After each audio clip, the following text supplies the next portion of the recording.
Hey guys, என்னோட ஸ்டைலில் வெண்பொங்கல் எப்படி செய்யறதுன்னு பார்த்துடலாமா? இந்த வெண்பொங்கல் செய்கிறதுக்கு நான் வச்சுருக்க கிளாஸில் ஒரு டம்ளர் வந்து பார்த்திங்கன்னா பாசிப்பருப்பு எடுத்து நல்லா அடுப்பில் வச்சு வறுத்தாச்சு. இதோட ஸ்மெல் வந்து வர வரைக்கும் நம்ம வறுக்கணும்.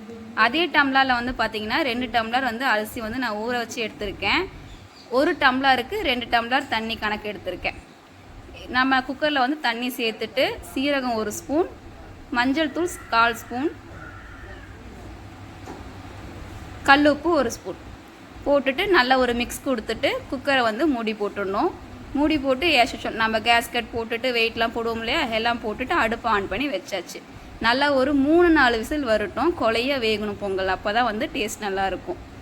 ஓகே, ப்ரெஷர் போனதுக்கப்புறமேட்டு குக்கர் ஓப்பன் பண்ணி நல்லா ஒரு மிக்ஸ் கொடுத்துட்டு, இதில் ஸ்பெஷலே பால் தான், இது ஸ்கிப் பண்ணிடாதீங்க. அப்போ தான் பொங்கலோட டேஸ்ட் அல்டிமேட்டாக இருக்கும். கூட நமக்கு கன்சிஸ்டன்சி வந்து அட்ஜஸ்ட் பண்ணுறதுக்கு சுடுதண்ணியுமே ஊற்றி கிளறியாச்சு. இப்போ வந்து தாளிப்பு கொடுத்துடலாம். ஓகேவா?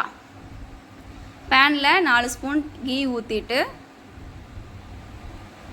மிளகு 1 டீஸ்பூன், சீரகம் 1 டீஸ்பூன், இது கூடவே வந்து பார்த்திங்கன்னா முந்திரி எடுத்து வச்சுருக்கேன், முந்திரி 1 டீஸ்பூன் போட்டுக்கலாம்.